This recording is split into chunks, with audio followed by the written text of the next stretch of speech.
ಒಂದೇನಂದ್ರೆ ಒಂದು everything is fair in love and war ಅಂತಾರಲ್ಲ, ಆ ಮಾತನ್ನ ಮೋಸ್ಟ್ಲಿ ಅವರು ತುಂಬ ಸೀರಿಯಸ್ ಆಗಿ ಪರಿಗಣಿಸ್ದಂಗಿದೆ. ಬಟ್ ಪ್ರೀತಿ ಇದ್ದ ಕಡೆ ಕ್ಷಮೆನೂ ಇರಬೇಕು, ಪ್ರೀತಿ ಇರೋ ಕಡೆ ಗೌರವನೂ ಇರಬೇಕು. ಎಲ್ಲೋ ಒಂದು ಕಡೆ ನನಗೆ ಅಂದರೆ ಒಂದು ಸ್ಟೇಟ್ಮೆಂಟಲ್ಲಿ ಯಾರು ಭಾಷಾ ಜ್ಞಾನಿಗಳು, ಭಾಷಾ ತಜ್ಞರು ಮಾತಾಡಬೇಕಿದ್ರ ಬಗ್ಗೆ ಅಂದಾಗ ಆ ಸ್ಟೇಟ್ಮೆಂಟ್ನ ಮೆನ್ಷನ್ ಮಾಡಲಿಲ್ಲ ಅಂದರೂ ಆಗಿರೋದು. ಮೆನ್ಷನ್ ಮಾಡಿಬಿಟ್ಟಿದಾರಲ್ಲ ಅಪ್ಪಿತಪ್ಪಿ, ಅದು ಓಕೆ. ಇದರಿಂದ ನನಗೆ ಹರ್ಟ್ ಆಗಿದ್ರೆ ಕ್ಷಮೆ ಕೇಳಿದ್ರೆ ಬಹುಶಃ ದೊಡ್ಡವರಾಗೋರು ಇನ್ನೂ. ಯಾಕಂದರೆ ನಾವೆಲ್ಲರೂ ಅವ್ರನ್ನ ಇಷ್ಟಪಡ್ತೀವಿ, ನಾವೆಲ್ಲರೂ ಅವ್ರ ಅಭಿಮಾನಿಗಳಿದ್ದೀವಿ. ಬೇಡದ ಜಾಗದಲ್ಲಿ ಬೇಡದ ಮಾತಾಡಿದಾಗ ಅದ್ರ ಕಾಸ್ಟ್ ಅಂತ ಕೆಲವೊಂದು ಆಗುತ್ತಲ್ಲ, ಅದು ಅವರವರ ವಿವೇಕಕ್ಕೆ ವಿವೇಚನೆಗೆ ಬಿಟ್ಟಿದ್ದು. ಅದನ್ನ ಇವತ್ತು ನೋಡ್ತಾ ಇದ್ದೀವಿ ನಾವೆಲ್ಲ. ಸರ್ ಮತ್ತೆ ಮತ್ತೆ ಕ್ಷಮೆ ಕೇಳಲ್ಲ ಅನ್ನಿಸ್ತಿದೆ ಸರ್. ಮುಂದೆನೇ ಹೇಳಿದ್ರು, ಇವತ್ತು ಅದನ್ನೇ ಮುಂದುವರಿಸ್ತಾ ಇದ್ದಾರೆ. ನಾನು ಅದೇ ಹೇಳ್ತೇನೆ, ರಾಜಕೀಯ ಪ್ರೇರಿತ ಇದೆಯಾ ಅಂತ. ಯಾಕಂದ್ರೆ ನೆಕ್ಸ್ಟ್ 2026 ಅಸೆಂಬ್ಲಿ ಎಲೆಕ್ಷನ್ ಇದೆ. ಎಲ್ಲೋ ಒಂದು ಕಡೆ ರಾಜಕೀಯ ಪ್ರೇರಿತ ಇರಬಹುದು ನಮ್ಮೆಲ್ಲರಿಗೂ ಅನ್ಸುತ್ತೆ. ಯಾಕಂದ್ರೆ ಈಗ ಫಾರ್ ಎಕ್ಸಾಂಪಲ್ ಹಿಂದಿ ಹೇರಣೆ ವಿರುದ್ಧ ದೊಡ್ಡದಾಗಿ ದನಿ ಎತ್ತದಲ್ಲಿ ಒಂದು ಧ್ವನಿಗಳು ಅಂದರೆ ಒಂದು ತಮಿಳುನಾಡು, ಇನ್ನೊಂದು ಕರ್ನಾಟಕ.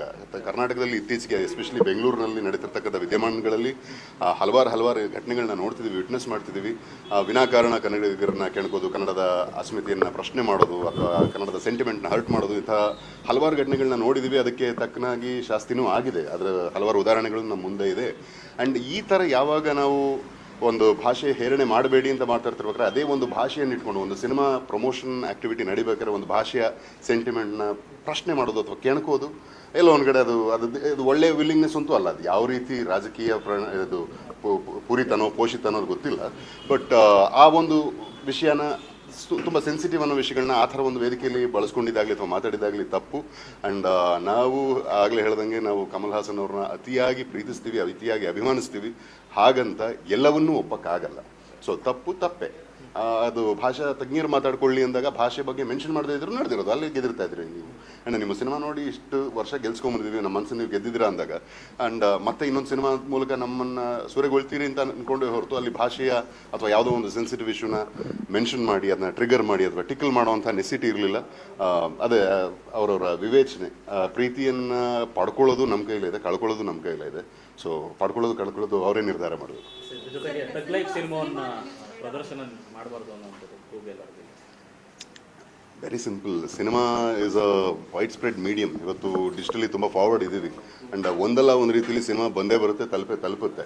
ಸೊ ಥಿಯೇಟ್ರಿಕಲ್ ರಿಲೀಸ್ ಬೇಕು ಅನ್ನೋದಕ್ಕೆ ನಾವೀಗ ಚೇಂಬರಲ್ಲಿ ನಿಂತ್ಕೊಂಡು ಮಾತಾಡ್ತಾ ಇದ್ದೀವಿ. ದೇ ವಿಲ್ ಟೇಕ್ ಅ ಕಾಲ್ ಅನ್ನೋದು ನನ್ನ ಗಟ್ಟಿ ನಂಬಿಕೆ. ಆದರೆ ಏನಂದರೆ ಯಾವುದೇ ರಾಜ್ಯಕ್ಕೆ ಹೋದರೂ ಆಯಾ ಭಾಷೆ, ಈಗ ನಾವು ಬೇರೆ ಭಾಷೆಯಲ್ಲಿ ಆ್ಯಕ್ಟ್ ಮಾಡಬೇಕಾದ್ರೆ ಅಲ್ಲಿ ಭಾಷೆಯನ್ನು ಗೌರವಿಸೇ ಇರಬೇಕು.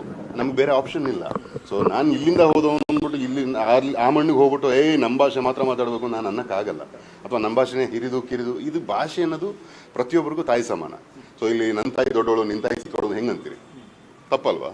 ಸೊ ಅವ್ರವ್ರ ತಾಯಿ ದೊಡ್ಡವರು, ಅವ್ರವ್ರ ತಂದೆ ದೊಡ್ಡವರು. ಆ ರೀತಿ ಇರಬೇಕಾದ್ರೆ ಅದೊಂದು ಒಂದು ಮಾನಸಿಕವಾದ ಅಥವಾ ಒಂದು ಭಾವೋದ್ವೇಗ ಉಂಟು ಮಾಡಬಹುದಾದಂಥ ವಿಷಯ. ಅದನ್ನು ಎಷ್ಟು ಕಡಿಮೆ ಮಾತಾಡ್ತೀವಿ ಅಷ್ಟು ಒಳ್ಳೆಯದು. ಆ್ಯಂಡ್ ಸಿನಿಮಾ ರಿಲೀಸ್ ಅಂತ ಬಂದಾಗ ಆಗಲೇ ಹೇಳ್ದಂಗೆ, ಸೊ ಅಥಾರಿಟೀಸ್ ಏನಿದ್ದಾವೆ ಅವರು ಡಿಸೈಡ್ ಮಾಡಬೇಕು. ಆ್ಯಂಡ್ ಏನಾಗುತ್ತೆ, ಸಿನಿಮಾ ರಿಲೀಸ್ ಅನ್ನೋದು ತುಂಬ ಮಲ್ಟಿಪಲ್ ಫ್ಯಾಕ್ಟರ್ಸ್ ಇದೆ ಅದರಲ್ಲಿ. ಎಕ್ಸಿಬಿಟರ್ಸು, ಡಿಸ್ಟ್ರಿಬ್ಯೂಟರ್ಸು ಒಂದು ಕಡೆ ಆದರೆ, ಈ ಕಡೆ ಚೇಂಬರು, ನಮ್ಮ ಕನ್ನಡತನ, ನಮ್ಮ ಕನ್ನಡದ ಭಾವನೆ ಅನ್ನೋದು ಮತ್ತೊಂದು ಕಡೆ ಆಗುತ್ತೆ. ಸೊ ಇದೆಲ್ಲವೂ ಸೇರಿ ಒಂದೊಳ್ಳೆ ನಿರ್ಧಾರ ತೊಗೊಂಡು ಇದರಿಂದ ಅಂದರೆ ಕ್ಷಮೆ ಕೇಳಲ್ಲ ಅಂತ ಅವ್ರು ಏನು ಹೇಳಿದಾರಲ್ಲ, ಆ ಮಾತಿಗೆ ಅವರು ಪ್ರಾಯಶಃ ಅವ್ರಿಗೆ ಒಂದು ಸ್ವಲ್ಪ ಅರ್ಥ ಆಗೋ ರೀತಿಯ ಒಂದು ವಿಷಯನ, ಮೆಸೇಜ್ನ ಕನ್ವೆ ಮಾಡ್ತಕ್ಕಂಥ ಕೆಲಸ ನಮ್ಮ ಕಡೆಯಿಂದ ಆಗಬೇಕು. ಆ್ಯಂಡ್ ಅದರ್ವೈಸ್ ನಾನು ಯಾವಾಗಲೂ ಭಾವಿಸೋದು ಇಷ್ಟೇ. ನಾನು ಹಲವಾರು ಕಡೆ ನಾನು ಕಾಲೇಜ್ ಕಾರ್ಯಕ್ರಮಗಳಿಗಾಗಲಿ, ಸ್ಕೂಲ್ ಕಾರ್ಯಕ್ರಮಗಳಾಗಲಿ ಹೋಗೋದಾಗ ಹೇಳೋದೇನೆಂದರೆ, ಕನ್ನಡ ಅಂತ ನಾವು ಕೂಗಿ, ಈಗ ಹಿಂದಿ ಹೇರಣೆ ಅಂತ ನಾವೇನಂತೀವಲ್ಲ, ಕನ್ನಡನೂ ನಾವು ಜೋರಾಗಿ ಮಾತಾಡಿ ಗಟ್ಟಿಯಾಗಿ ಕೂಗಿ ಯಾವುದೋ ಒಂದು ಈ ಥರ ವಿಷಯಗಳು ಬಂದಾಗ ಅಷ್ಟೇ ಕನ್ನಡ ಅಂತ ಹೇಳಿದೆ. ಸದಾಕಾಲ ಕನ್ನಡವನ್ನು ನಾವು ಮಾತಾಡ್ತಿದ್ರೆ ಸಾಕು. ಆ ಒಂದು ವಾತಾವರಣವನ್ನು ನಿರ್ಮಾಣ ಮಾಡಬೇಕು. ಕನ್ನಡದವರು ಕನ್ನಡವನ್ನು ಮಾತಾಡಬೇಕು, ಅಭಿಮಾನಿಸಬೇಕು. ನಾವು ಮಾತಾಡೋ ಪರಿಯನ್ನು ಕಂಡು ಬೇರೆಯವ್ರು ಕನ್ನಡ ಮಾತಾಡಬೇಕು, ಕನ್ನಡ ಕಲಿಬೇಕು ಅಂತ ಅನಿಸ್ಬೇಕು. ಎಲ್ರಿಗೂ ತುಂಬ ಅನುಕೂಲ ಮಾಡ್ಕೊಟ್ಬಿಡ್ತೀವಿ ಅವ್ರವ್ರ ಭಾಷೆಯಲ್ಲಿ ನಾವು. ಸೊ ಅವ್ರು ಕನ್ನಡ ಕಲಿಯೋ ಅನಿವಾರ್ಯತೆಯೇ ಇಲ್ಲ. ಸೊ ಇಲ್ಲಿ ಯಾವಾಗ ನನ್ನ ಭಾಷೆಯನ್ನು ನಾನು ಅಭಿಮಾನಿಸೋದೇ ಇಲ್ಲ, ನನ್ನ ಭಾಷೆಯನ್ನು ನಾನು ಬಳಸೋದೇ ಕಡಿಮೆ ಆಗಿದೆ ಅಂದಾಗ, ಸೊ ಈ ಥರ ಇಶ್ಯೂಗಳು ತುಂಬ ಸಾಮಾನ್ಯ ಆಗ್ಬಿಡುತ್ತೆ ಮುಂದಿನ ದಿನಗಳಲ್ಲಿ. ಹೀಗೆ ಮುಂದುವರೆದ್ರೆ ಸೊ ಕನ್ನಡಿಗರು ಎಚ್ಚೆತ್ಕೊಳ್ಬೇಕು. ಕನ್ನಡಿಗರು ಕನ್ನಡವನ್ನು ಬಳಸಿ ಬೆಳೆಸಕ್ಕೆ ಹೋಗ್ಬೇಡಿ, ದಯವಿಟ್ಟು ಬಳಸಿ.